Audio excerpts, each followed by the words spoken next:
Hello, আসসালামু আলাইকুম everyone. আমি ফাহমিদা ফাইজালিরা। আজকে আমি হাজির হয়েছি আপনাদের সামনে একটি অপরিকল্পিত নতুন ভ্লগ নিয়ে। তো দেখতেই পাচ্ছেন আমি কোথায় চলে এসেছি বলুন তো। হ্যাঁ, ঠিক ধরেছেন, আমি গণভবনে চলে এসেছি।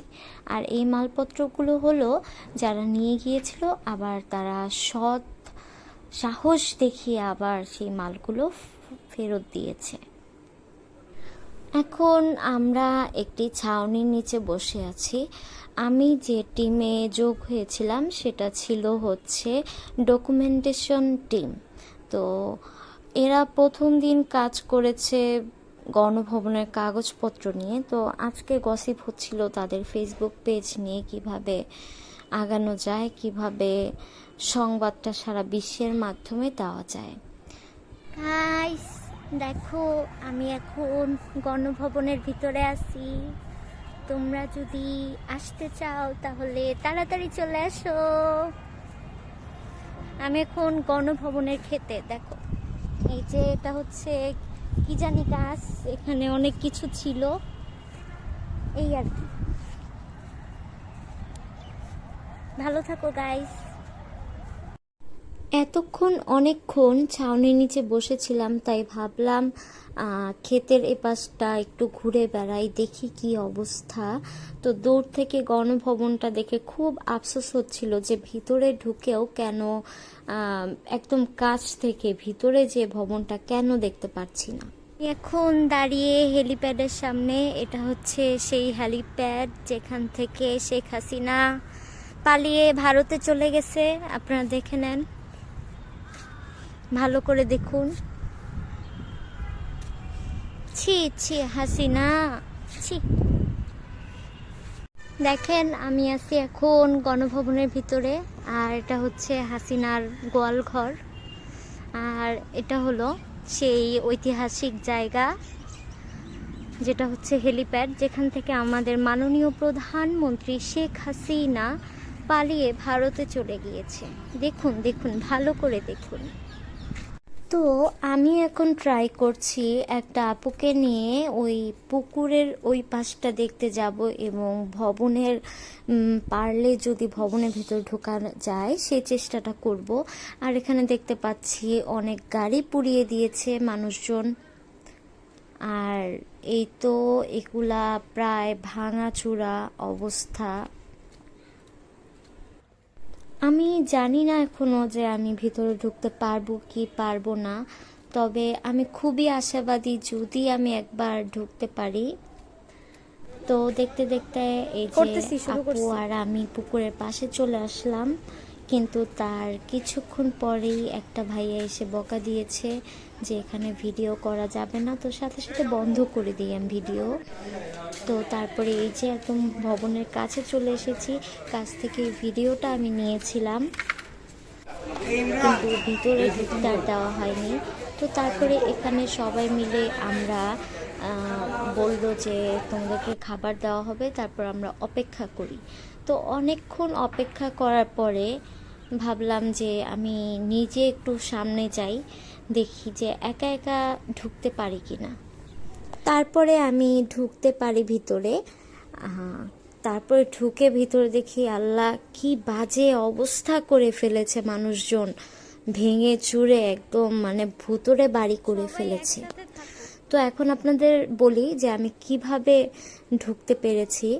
তো আমি খুব আল্লাহ আল্লাহ করতেছিলাম যে আল্লাহ, আমি যেহেতু এত এখানে আসছি, আমার অনেক শখ গণভবন দেখার, তো তুমি প্লিজ একবার আমাকে দেখিয়ে দাও। তো তার এই যেদিন গেলাম তার কিছুদিন আগে আন্দোলনের সময় আমি ফেসবুকে একটা পোস্ট দেখতে পারি যে যুদ্ধে কোন দোয়া যেন পড়ে গেলে শত্রুরা মানে যে যোদ্ধাকে চোখে দেখতে পারে না। তো আমি আল্লাহকে বলি যে আল্লাহ, এমনটা যদি হয় তাহলে তো খুব ভালো হয় যে আমাকে সেনাবাহিনীরা চোখে দেখবে না, আর এর মাঝেই আমি চোখ ফাঁকি দিয়ে ভিতরে ঢুকে যেতে পারবো। তারপরে দেখি দুইটা ছেলে ভবনের দিকে যাচ্ছে, তো তাদের পিছনে পিছনে আরও 4টা মেয়ে যায়। তো ওখানে একজন সেনাবাহিনী অনেকগুলা স্টুডেন্টের সাথে আলাপ আলোচনা করতেছিল। তো এর ফাঁক দিয়েই আমি ওই মেয়েদের পিছনে আবার চলে যাই। তো ওই মেয়েদের পিছন দিয়ে চলে যাওয়ার পরে আমি আস্তে আস্তে লুকিয়ে এই গণভবনের ভিতর যখন আমাদের পুরো ভবনটা ঘুরে শেষ হয়ে আমরা যখন নিচে আসি, তখন হলো আমাদেরকে ভলেন্টিয়ার ভাইয়ারা আপুরা দেখে ফেলে, তারপরে অনেক বকা দেয়। তো তারপরে আমরা বের হয়ে চলে আসি। তো বের হয়ে চলে আসার পরে ওনারা আবার সেনাবাহিনীকে বলে দেয় যে আমরা লুকিয়ে লুকিয়ে ভিতরে ঢুকেছি। আর তারপর হচ্ছে কয়েকটা সেনাবাহিনী সবাইকে ডাকে, আমরা 150 স্টুডেন্ট ছিলাম, তো সবাইকে ডাকার পরে সবাই একসাথে হয়। আমি ওখানে যাইনি, আমি আলাদা বসেছিলাম। তো পরে বলতেছে যে যারা যারা আজকে নতুন ঢুকছো তারা আর কালকে থেকে কাজ করতে পারবে না, আর নতুন কেউ এখানে অ্যাড হতে পারবে না। যারা প্রথম থেকে গণভবনের কাজে ছিল তারাই শুধু থাকতে পারবে। আর আজকে যারা যারা ভিডিও করছো তার জন্য বলা হলো যে কালকে থেকে আর তোমরা কোনো ফোন নিয়ে ভিতরে ঢুকতে পারবা না, সেনাবাহিনীর কাছে জমা দিতে হবে, তারপরে তোমরা ভিতরে কাজ করতে পারবা, যাওয়ার সময় দেন ফোন নিয়ে যেতে পারবা। সব থেকে বড় কথা হলো যে আমার দীর্ঘদিনের একটা আশা ছিল গণভবনে দেখার ভিতর থেকে, তো এই কারণে আমি এখানে আসতে পেরেছি। আর আলহামদুলিল্লাহ আল্লাহ আমার দোয়া কবুল করেছেন, আমি নিজের চোখে পুরো ভবনটাই ঘুরে দেখতে পেরেছি। তুমি কি হাসিনার ছেলে জয়? এই জয় শুনো, এই জয় শুনো, জয় শুনো, জয় যাও না, হাসিনার ছেলে তুমি যাও না, যাও না, যাও না, যেও না, যেও না, এই জয়। এখন আপনাদের একটা শেষ কথা বলি, কেন আমার গণভবনে আসার এত ইচ্ছে ছিল। তো সময়ের সাথে সাথে আমার ইচ্ছেটা খুব বেশি বেড়ে যায় যে আমার যেতেই হবে, দেখতেই হবে। তো 5 তারিখ বৈষম্য বিরোধী ছাত্র আন্দোলনে আমরা ছিলাম, মানে আমি ছিলাম। তো তারপরে 10 নম্বর হয়ে মিছিলের সাথে কাজীপাড়া, শেওড়াপাড়া, আগারগাঁও, তালতলা, তারপর ফার্মগেট, শাহবাগে যখন আমরা পৌঁছালাম তখন শুনতে পারি যে শেখ হাসিনা পদত্যাগ করেছেন। তো এটা খুবই গুজব মনে হয়েছিল। তো তারপরে কনফার্ম জানতে পারি, তারপরে আমরা শাহবাগ থেকে গণভবনের দিকে চলে যাই। তো গণভবনে যেতে যেতে আমার পায়ের অবস্থা খুবই বাজে হয়ে যায়। তো একদম যখন গণভবনে গেটে ঢুকবো তখন সামনের একটা লোক আমার পায়ে এত জোরে পাড়া দিছে, আমার জান মনে বের হয়ে যাচ্ছিল। আর পেছন থেকে একজন বলতেছিল যে আন্টি আপনি এখানে কেন এসেছেন। পরে আমি দেখলাম যে এত ভিড়, মানে নিঃশ্বাস নেওয়া যাচ্ছিল না, দম আটকিয়ে যাচ্ছিল, তারপরে হচ্ছে আমার চশমাও ভেঙে যাচ্ছিল, এরকম একটা অবস্থা।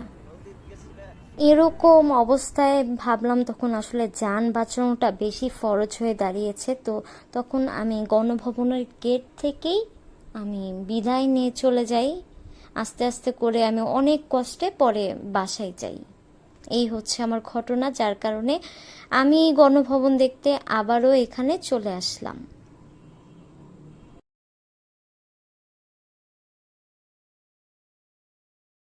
আমি আপনাদেরকে একটা জিনিস দেখাই, এই যে 5 তারিখে যে আমি ছাত্র আন্দোলনের সাথে গিয়েছিলাম শাহবাগে, তারপরে আবার গণভবনে। তো এই যে দেখুন আজকে হচ্ছে 16 তারিখ, এখন পর্যন্ত আমার পায়ে এই যে রক্ত জমে কালো হয়ে গেছে রক্তগুলো। তো দ্যাটস ওয়াই মানে আমি গণভবনের ভিতরে আর ঢুকতে পারিনি। তারপর আমাদের এখানে তো টেবিলে খাবার চলে আসে, তারপরে বলে এক এক করে সবাইকে লাইন দাঁড়াতে, তারপরে খাবার দিবে। তো আমি তো ভলেন্টিয়ার আপুর সাথে ছিলাম, আমাকে সে আগে খাবার দিয়ে দেয়, তারপরে আমি আস্তে আস্তে বাসার দিকে রওনা দিই। এই তো এখন আমি বের হয়ে পড়েছি, এখন আমি বাসার দিকে রওনা দিচ্ছি।